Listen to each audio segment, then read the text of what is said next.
Put a human baby on the ground and it has a surprisingly limited range of responses. It can wave its arms. It can make a noise loud enough to inform every nearby predator that lunch is experiencing a minor inconvenience. And, if conditions are perfect, it may roll slightly to the left. So how did ancient humans keep children alive in a world with no hospitals, no central heating, no supermarkets, and several animals specifically designed to turn smaller animals into food? The short answer is that they built a life support machine around each child. Not a machine made of metal, a machine made of people. Human children survived because mothers, fathers, grandparents, siblings, relatives, and other group members shared the work of carrying, feeding, protecting, watching, and teaching them. The helpless baby was not a defective individual survival unit. It was one small component in a larger group survival system. And it needed to be, because human babies arrive in an awkward condition. Compared with other primates, newborn humans have poor movement and relatively immature brains. They cannot travel on their own, gather food, regulate their temperature especially well, or cling to a moving parent with the confidence of a baby chimpanzee. Human newborn brains are only around a quarter of their adult size, leaving an enormous amount of growth to happen after birth. Why give birth to something so unfinished? One familiar explanation says that large-headed babies had to pass through a pelvis adapted for walking upright. Another points to limits on how much energy a pregnant body can supply late in pregnancy. Researchers still debate how much each constraint mattered. The important result is less controversial. Much of human brain growth and development happens outside the womb, where the baby is extremely flexible, highly teachable, and approximately as self-sufficient as a damp loaf of bread. This created the first problem: transportation. Ancient humans had to move to find water, plants, animals, fuel, stone, and safer camps. The baby could not be left behind with a note saying, "Back after berry season." It had to travel too. So adults carried infants against the body, on the hip, in the arms, and eventually with straps, skins, cloth, baskets, or other carriers where available. Carrying kept the child close to warmth, milk, and protection. It also turned one adult into a slow, tired vehicle with a passenger who occasionally leaked. But carrying did something larger. It allowed babies to accompany everyday work. An infant could watch hands prepare routes, hear conversations, see people cooperate, and slowly absorb the local operating instructions. The second problem was temperature.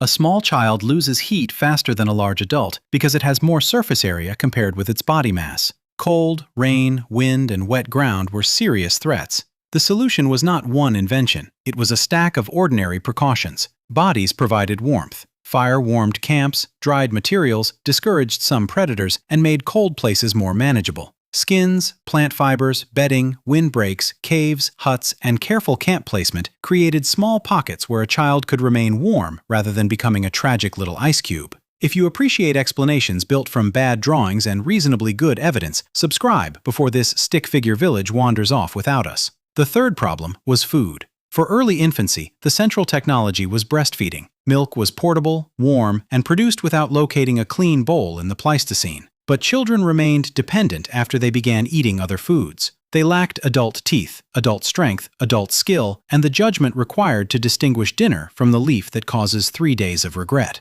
Adults transformed difficult food into child food. They cracked nuts, dug up tubers, removed dangerous parts, cut meat, cooked ingredients, pounded tough plants, and softened bites. In many societies, caregivers also pre-chewed food for infants. This sounds unusual now, but without blenders or jars of puree, the original food processor had teeth and was already standing nearby. Food preparation mattered because many valuable resources were inaccessible to children. A 5-year-old might recognize a buried tuber and still be unable to dig it out efficiently. A child might help collect berries or shellfish, but could not reliably provide everything needed for growth. Human children therefore continued receiving food long after weaning. This is a major difference between humans and many other primates. We do not merely tolerate youngsters near the food. We deliberately hand them some, even when they have contributed very little beyond an urgent opinion about the distribution. That brings us to the most important part of the machine: shared care. Anthropologists call care provided by someone other than the mother alloparenting.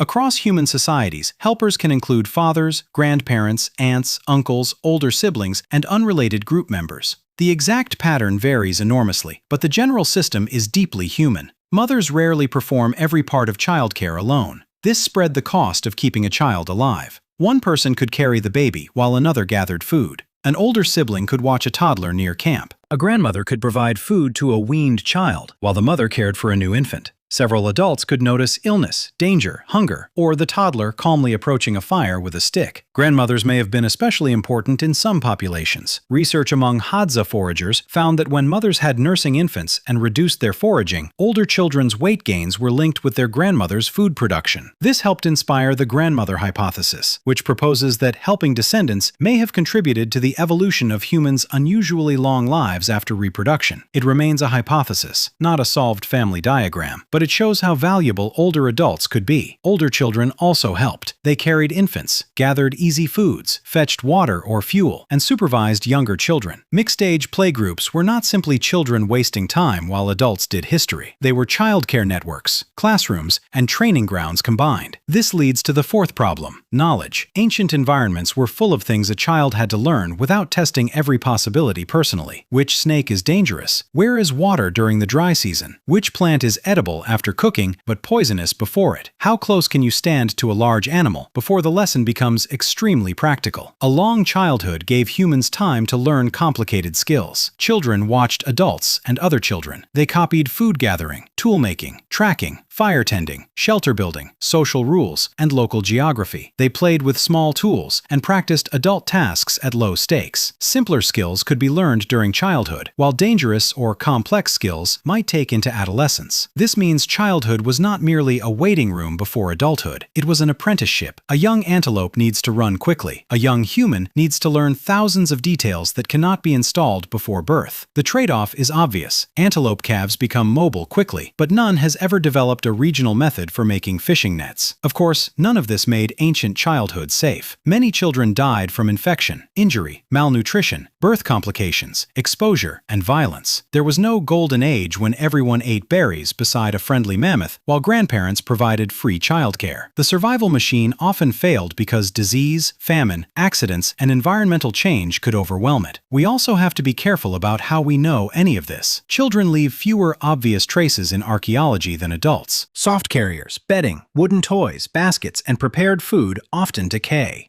Researchers combine limited archaeological evidence with human biology, primate comparisons, and observations of recent or living foraging societies. Those societies are not frozen copies of the Stone Age. They are modern communities with their own histories. They help reveal what human care can look like under certain conditions, not provide security camera footage of life 200,000 years ago. Still, the broad pattern makes sense of our strange species. Shared care allowed mothers to support dependent children while also having another child sooner than most great apes. Food sharing kept youngsters growing before they could feed themselves. Long childhood allowed more learning. More learning made complex tools and traditions possible. Those tools and traditions then helped groups support even more dependent, slow-developing children. It became a loop. Children required cooperation, and raising them trained humans to cooperate. Babies had to attract attention from several possible caregivers, read social responses, communicate needs, and form relationships. Adults had to coordinate, share resources, remember obligations, and teach. The life support machine was also building social brains. So ancient humans did not keep kids alive by making children tougher than the environment. They changed the environment around the child. They wrapped it in warmth, carried it through the landscape, converted adult food into child food, placed extra eyes between it and danger, and filled its long childhood with borrowed knowledge. A human baby alone is remarkably helpless, but that was never the complete human baby. The complete version came with arms to carry it, hands to feed it, older children to watch it, grandparents to subsidize it, and an entire group quietly preventing it from licking the wrong rock. Human childhood survived because the village was not an optional extra. The village was the rest of the body.